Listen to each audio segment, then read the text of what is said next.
जब भी आप अपनी ज़मीन की जमबंदी फ़र्द या जमबंदी पर्चा निकालते हैं तो उसमें आप देखते हैं कि खसरा नंबर के आगे जो है वो उसका एक एरिया लिखा होता है और वो एरिया बीघा बिस्मा बिस्वासी में या जो आपका मीट्रिक इकाइयों में होता है, जिसको कनाल मरले आप बोल सकते हैं। और उसमें उसके नीचे जो है वो एक किस्म लिखी होती है, जैसे वो कोहली अव्वल आ गया या गैर मुमकिन मकान आ गया या कोई भी टाइप की जो किस्म है उसमें वो मेंशन होती है। ये किस्मों का निर्धारण जो है ये सेटलमेंट के दौरान जो है वो उस मौके की पोजीशन को देखकर किया जाता है। तो एक प्रश्न आया था जिसमें मेरे से पूछा जा रहा था कि 1995 में जो था कि हमारे जो पर्टिकुलर जो लैंड है वो कृषि वाली थी और अभी उसमें जो है मकान बन चुका है, तो उसकी जो है वो किस्म कैसे चेंज होगी। तो उसमें ऐसा है कि जब वो सेटलमेंट होता है तो वो अधिकारी जो हैं वो कंसर्न डिपार्टमेंट के वो उन सब चीज़ों को उनकी एक फ़र्द तैयार करते हैं और उसमें उसकी मौके की पोजीशन लिखी जाती है कि उसके ऊपर क्या पोजीशन जो है उस वक्त कायम है। इसके बाद अगर बात करें कि जैसे अगर किसी भूमि का अधिग्रहण हो गया है या 4 लेनिंग में हुआ या सेंट्रल लेनिंग कोई प्रोजेक्ट्स हैं उसमें हुआ है, तो ऐसा है कि सेंट्रल गवर्नमेंट के जितने भी प्रोजेक्ट होते हैं तो वहाँ से अगर किसी प्राइवेट भूमि का अधिग्रहण हुआ है तो जब म्यूटेशन होता है तो उसमें उसकी जो है वो किस्म जो है वो वहाँ जो है वो उस खसरा नंबर के आगे जे रामदास सड़क या उसको जो है वो गैर मुल्की सड़क के रूप में रिप्रेजेंट कर दिया जाता है। और वो जो रिप्रेजेंटेशन होती है वो म्यूटेशन के दौरान जो है वो जिस भी सरकार को या किसी प्रोजेक्ट के नाम, जैसे अगर 4 लेनिंग की बात करें तो उसका राष्ट्रीय राजमार्ग प्राधिकरण के नाम पे जो है उसका म्यूटेशन कर दिया जाता है। तो इसमें किस्म जो है वो इस तरीके से चेंज होती है। इसके बाद जो एक दूसरा प्रश्न आया था उसमें मेरे से पूछा गया कि हमारे बहुत सारे जो केसेस हैं उसमें ऐसा है कि एक परिवार है और उसमें किसी भाई ने जो है वो मुश्तरक का एक खाता था और उसमें किसी भाई ने जो है वो अपने पिता से जो है जब एक या बहकावे में या जोर ज़बरदस्ती से क्या किया है कि उसकी जो है वो अधिकतर के शेयर जो है वो अपने नाम करवा लिया है। देखिए, मैं उस चीज़ में विश्वास नहीं रख पाता हूँ। हाँ, अगर वो पिता के द्वारा कमाई गई अगर प्रॉपर्टी होगी जिसको आप खुद अर्जित की हुई प्रॉपर्टी कहते हैं, तो उसमें पिता जो है वो एक वसीयत के द्वारा या गिफ्ट डीड के द्वारा उन सब चीज़ों को जो है वो अपने बेटे को जो है वो ट्रांसफ़र कर सकता है, जिस भी बेटे के साथ उसका लगाव है या किन्हीं और चीज़ों की अगर बात है। लेकिन अगर वो प्रॉपर्टी पैतृक है तो उसका एक प्रॉपर एक वे है, एक चैनल है, उसी के थ्रू जो है वो प्रॉपर्टी जो थी वो सभी के हिस्से में बराबर बराबर आनी थी। अब वो उन्होंने ये मेंशन नहीं किया है कि प्रॉपर्टी पैतृक थी या अगर खुद अर्जित की हुई थी। तो अगर खुद अर्जित की गई है तो उसमें वो पिता उन सब चीज़ों को कर सकते हैं। लेकिन अगर पैतृक है और पिछले 2-3 पीढ़ियों से अगर पीछे से वो प्रॉपर्टी आ रही है तो वो सब में बराबर बराबर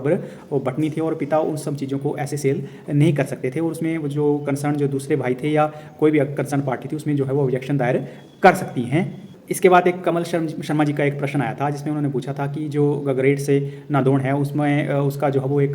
सर्वे एक उठाया गया है और उसमें उनकी जो है ज़मीन आ रही है। तो वो उनका ये प्रश्न था कि मैं चिंतित हूँ और मेरी 4 लेनिंग का जो मुझे मुआवजा है वो किस तरह से मुझे जो अगर मेरी भूमि का अधिग्रहण होता है, उनकी रोड के साइड में कुछ भूमि है तो अगर उसका अधिग्रहण होता है और उसके ऊपर उन्होंने बिल्डिंग भी तैयार करके रखी है तो क्या उन सब चीज़ों में क्या है कि मेरे को किस तरह से जो है मुआवजा मिलेगा। तो उसमें मैंने एक पहले वीडियो बनाया है 4 लेनिंग के तहत मुआवजे का। तो ऐसा है कि अगर वहाँ पे अगर सर्वे का काम हुआ है तो उसके बाद उसका एक लैंड एक्विजिशन प्लान तैयार किया जाएगा और उस लैंड एक्विजिशन प्लान में जो कंसर्न जो एज पर साइट रिक्वायरमेंट होगी किसी डीपीआर के तहत उस भूमि की, तो उस भूमि का जो है वो एक एक्विजिशन प्रोसेस होता है और उस एक्विजिशन प्रोसेस में जो है वो एक 1956 का एक एक्ट है, उसके तहत जो है वो राष्ट्रीय राजमार्ग का जो एक एक्ट है लैंड एक्विजिशन का, उसके तहत ही सारी प्रक्रिया अमल में लाई जाती है। और उसमें ऐसा है कि जब 3 के बाद गाँवों का निर्धारण हो जाता है उसके बाद 3 होता है और 3 में अगर आपका खसरा नंबर उस पर्टिकुलर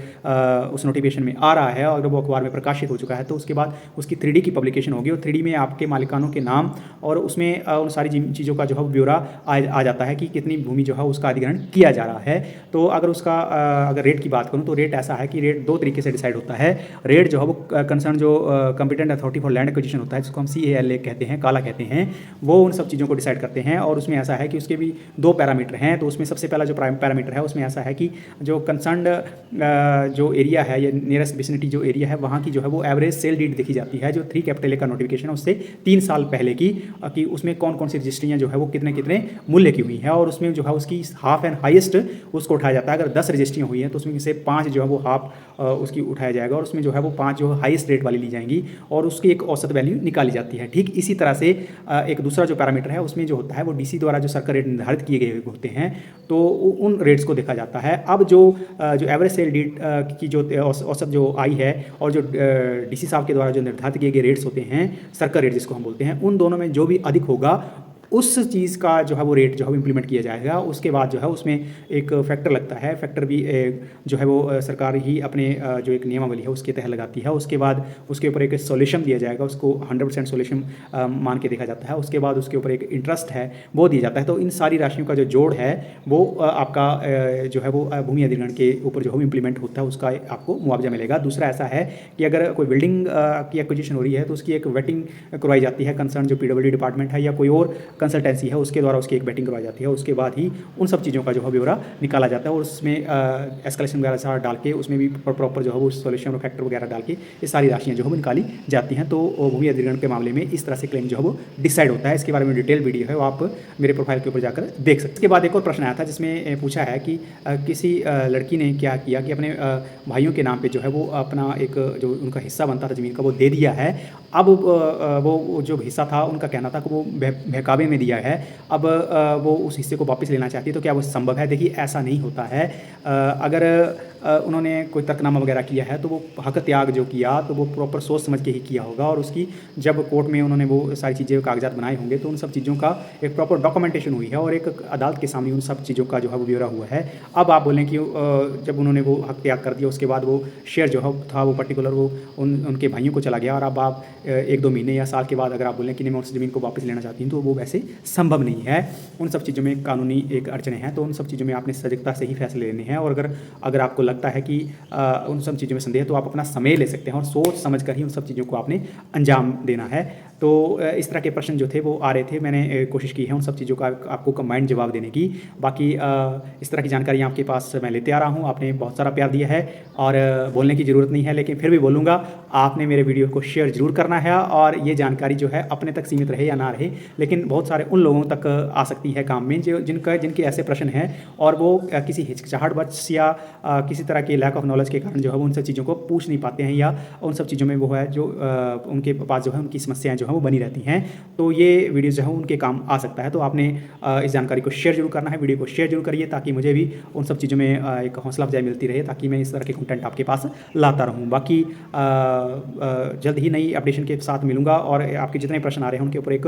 कंबाइंड वीडियो बनाकर मैं इस तरह से आपके सामने पेश करता रहूँगा। तो ठीक है, इस तरह से आपने प्यार बनाया है तो उस प्यार के लिए बहुत बहुत धन्यवाद। बाकी मिलते हैं अगले वीडियो में, तब तक जय हिंद, जय भारत, जय हिमाचल।